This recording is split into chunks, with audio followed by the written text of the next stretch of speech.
Bismillah, Alhamdulillah, Alhamdulillahilladzi an'ama 'alaina bi'ni'matil iman wal Islam, alladzi qala fi kitabil karim, Bismillahirrahmanirrahim, wal yakhshal ladzina lam tarku min khalfihim dzurriyyatan dha'afan khawfu 'alaihim falyattaqillaha wa yaqulu qawlan sadida.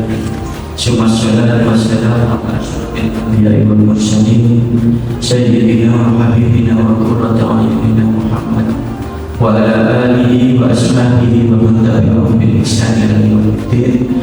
Hadratan muhtaramin, Bapak Ibu jamaah salat musyawarah al-iman.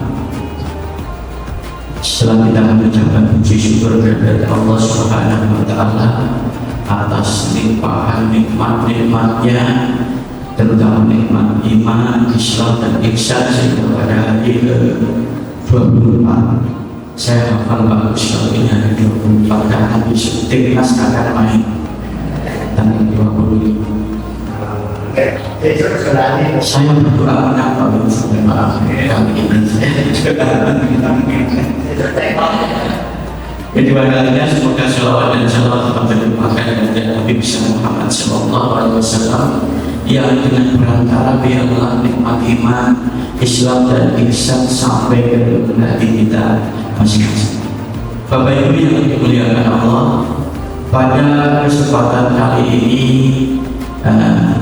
saya ingin mengupas sedikit tentang hakikat manusia sebagai makhluk sosial, bahwa tidak dapat dipungkiri lagi kita terlahir ini adalah sebagai makhluk sosial, makhluk yang ketika hidup membutuhkan teman yang lain, membutuhkan makhluk-makhluk yang lain, baik itu manusia maupun alam. Sebagai contoh, saya bisa berpakaian putih. Ini padahal saya tidak pernah menanam kapas, tapi ada petani yang menanamnya. Saya tidak pernah meminta kapas itu menjadi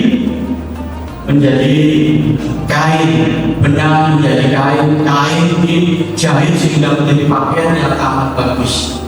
Tentunya ini adalah karena saya bersimbiosis dengan mereka, saling membutuhkan. Bapak Ibu sekalian, masalah teman ini adalah masalah yang sangat dan sangat penting dalam kehidupan kita. Dalam kitab Aqidatul Awam, ketika saya di Sanawiyah pernah membaca, saya lupa halaman berapa, Sayyidina Umar bin Khattab itu pernah menyampaikan bahwa salah satu nikmat terbesar setelah nikmat iman, Islam dan ihsan itu adalah nikmat memiliki teman yang soleh dan sedekah. Itu nikmat terbesar. Betapa tidak? Ya, karena teman itu menurut Al-Ghazali dalam kitab Ihya Ulumuddin itu seperti belenggu. Yang belenggu itu bisa membawa kita, atau teman belenggu itu bisa membawa kita ke arah kebaikan dunia dan akhirat, namun juga bisa membawa kita ke jurang kehancuran. Dan itu tidak bisa dipungkiri pengaruh teman itu sebegitu tingginya terhadap kehidupan kita. Dan yang namanya teman, seseorang itu secara naluriah, secara katakan sunnatullah itu pasti akan mencari orang yang klik, yang cocok dengan dirinya. Di kantor saja misalkan ada, dan apakah bisa tidak? Karena itu memang sifat manusia seperti itu. Nah, dari manusia ya sih cocok. Ya, ada satu dua di antara teman itu yang selalu kemana-mana, selalu dengan itu saja. Ayo shopping ya dengan teman itu. Ayo makan ya dengan teman itu saja. Nah, beruntungnya kalau kita memiliki teman-teman yang baik. Saya sangat beruntung sekali dengan teman seperti Pak Win, sering aja makan karena sukanya makan. Masa orang jadi luluran sebelah gak dipesen makan, makan. Ada Pak Sotik punya mobil, saya nanti diantar. Itu enaknya kita punya teman yang soleh dan soleh. Bapak Ibu sekalian, masalah pertemanan ini sebenarnya ada di dalam cerita di dalam Al-Quran. Kita tahu cerita-cerita ini mengandung hikmah, mengandung ibrah yang bisa kita ambil. Dan sepertiga bagian dari Al-Quran itu adalah tentang cerita. Dan cerita itu pun dibagi menjadi 3 di dalam Al-Quran. Ada cerita tentang masa lalu. Contohnya waktu ini pastel. Ada cerita masa kini, masa Rasulullah dan para sahabatnya yang ada dalam asbabun nuzul dan asbabun nuzul hadis, atau cerita di masa yang datang, di masa yang akan datang.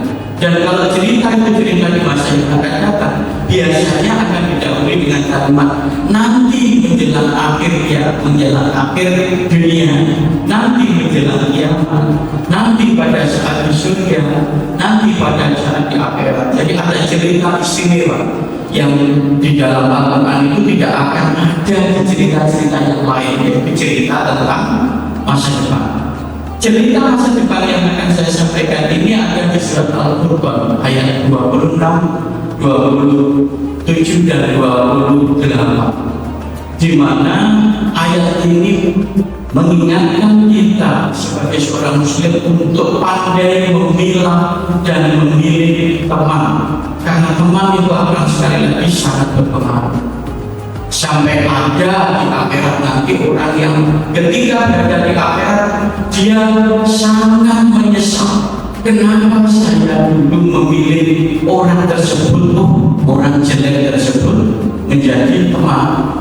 Dan penyesalan itu sudah terjadi, sudah tidak mungkin kalau dia berandai-andai. Dalam surat Al-Furqan ayat 28 itu Allah berfirman, Bismillahirrahmanirrahim, Ya wailata laitani lam attakhid fulanan khalilan. Ya wailata, oh sungguh tidak beruntungnya aku saat ini ketika berada di akhirat. Sungguh tidak beruntung. Kenapa?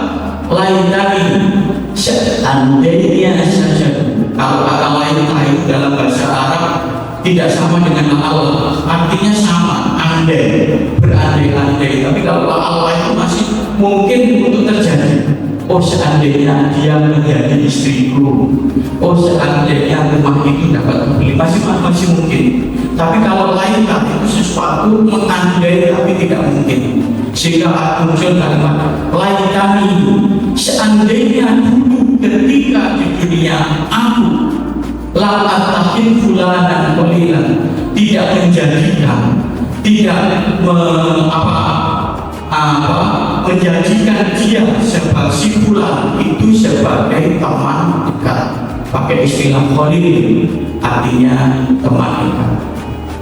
Tentunya dalam kalimatnya, tentunya aku tidak akan merugi sebagaimana yang terjadi saat ini. Itu adalah bentuk cerita penyesalan yang memberikan ibrah kepada kita. Pandai-pandailah kita dalam bergaul, pandai-pandailah kita memilah dan memilih teman sesuai dengan kebutuhan, dan kebutuhan terbaik itu adalah kebutuhan untuk kebaikan kita di dunia dan maupun juga di akhirat. Ibnul Qayyim dalam kitab Al-Fawaid itu memberikan 3 cara untuk kita berhubungan atau kita bergaul dengan teman. 3 pengandian cara Ibnul Qayyim dalam Al-Fawaid itu adalah kita berteman itu kadang kita itu seperti kebutuhan kita akan makan dan kita menghirup udara. Artinya berteman itu harus selalu dekat dan selalu dekat, setiap hari kita butuhkan untuk mempengaruhi kita yang biasa-biasa saja menjadi orang yang lebih baik. Itu mungkin sama dengan yang disampaikan oleh Umar tadi, bahwa kebutuhan itu kalau kita memiliki teman yang baik. Teman model yang kedua menurut Ibnu Qayyim itu adalah teman yang pertama adalah teman yang kita butuhkan setiap saat, setiap menit, setiap hari harus kita kumpul dengan dia, sahabat yang semacam ini. Kemudian ada teman yang model kedua adalah teman sebagaimana kalau kita butuh dokter. Artinya teman yang hanya kita butuhkan pada saat kita sakit saja, kita akan bisa memilah. Apabila ada yang tidak menguntungkan, sementara kita berjual beli dengan tidak, ya kita tetap bisa berjual beli, tapi setelah itu ya sudah kita akhiri dan kita cukupkan di sini saja. Jadi teman yang kita butuhkan manakala kita memang butuh, dia juga butuh kita, kita butuh dia. Tapi setelah itu selesai, tidak perlu terlalu dekat. Ada juga teman ketiga, menurut Ibnu Qayyim itu adalah teman yang justru kita jauhi. Artinya teman yang berpenyakit. Itulah pentingnya teman Bapak Ibu, sehingga dalam hadis itu, riwayat Tirmidzi dan riwayat Abu Dawud itu ada yang mengatakan begini: ar-rajulu ala dini khalilihi falyanzur ahadukum may yukhal. Ar-rajulu ala dini khalilihi, seorang enggak sebut laki-laki tapi semua orang biasa. Kalau Al-Quran hadis itu pakai rojil, waktu artinya laki-laki, tapi ya seorang itu dilihat dari agama temannya.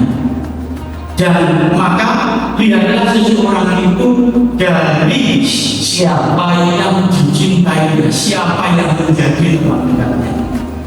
Bapak Ibu sekalian, demikianlah apa yang dapat saya sampaikan tentang pentingnya kita menjalin persahabatan sesuai dengan kebutuhan.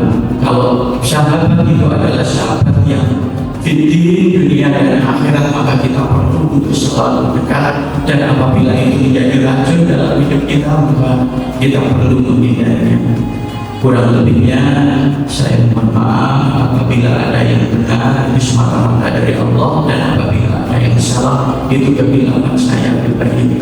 Mari kita akhiri dengan doa kafaratul majlis. Bismillahirrahmanirrahim. Subhanakallahumma wa bihamdika asyhadu an la ilaha illa anta astaghfiruka wa atubu ilaik. Wassalamualaikum warahmatullahi wabarakatuh.